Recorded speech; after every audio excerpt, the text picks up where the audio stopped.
The other day, my mom went through the medicine cabinet and threw a lot of medicines out.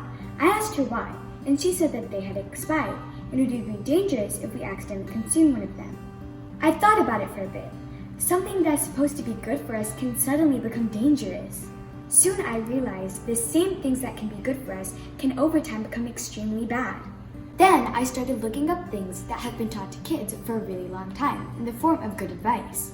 Are those still relevant? Did they reach their expiry date? Should we look for new ones that are more relevant to the times we live in? Let's look at 4 such things that may have to be updated. August 20th, 1866.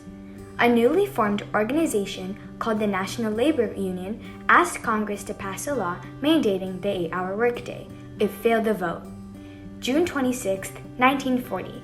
Congress amended the Fair Labor Standards Act, limiting the work week to 40 hours. Basically, a law was thought up in 1866 and eventually passed in 1940. To put that in perspective, this was the time the US got its official national anthem, the time when Mickey Mouse was created. TV was not even around. Movies were silent without sound, and cars looked like this. Now tell me, a rule that was made then, do you still think it's relevant now?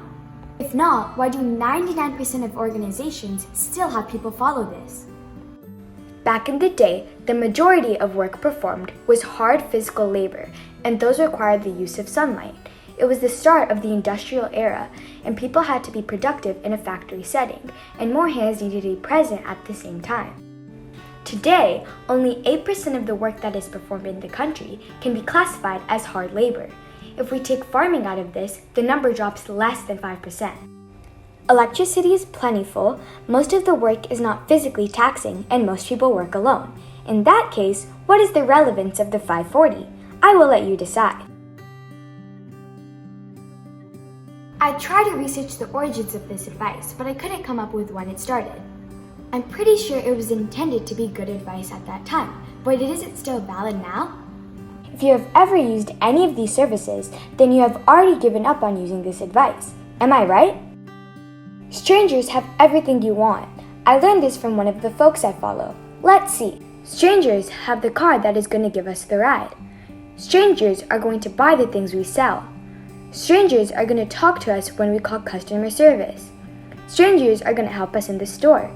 Strangers are going to be our teachers. Strangers are going to become our best friends in college. Strangers are going to interview us for jobs. Strangers are going to hand over our degree.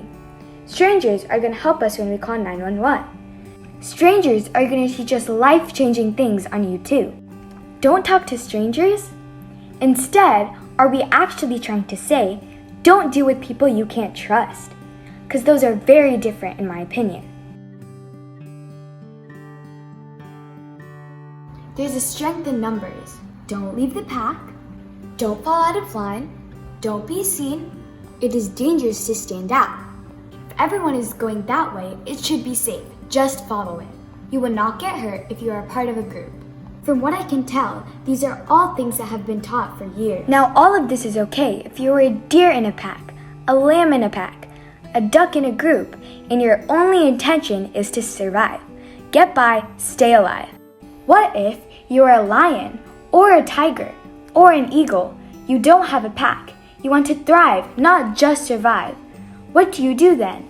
The only way to get ahead is to go there by yourself and get the job done. I read that the lion fails 10 times before it gets a kill, but when it does, it's the deer that's dead.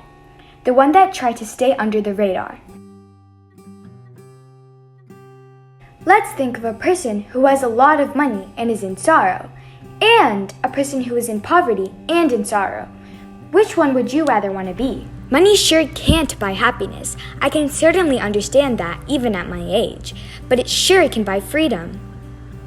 You can get yourself the freedom to follow your passion, to take vacation whenever you want one, freedom to help your charity, freedom to treat your family very well.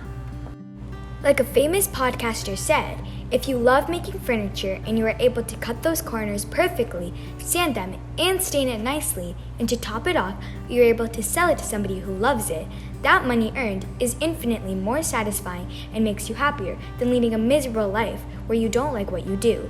So in that case, money does buy happiness, but not directly. It buys you freedom, and you can use the freedom to do things that make you happy. From what I can tell, if the pursuit of money is to buy happiness, then we are sure to fail miserably. But if it's to buy better choices and make happier memories, then maybe it's not bad after all. Well, there you go. Those are the 4 things I thought of. Here are a few more.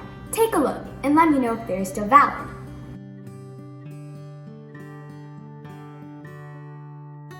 So that's it for today. I'll see you in my next video. Remember, a solid plan to make, save, and invest money will help any millionaire dream come true.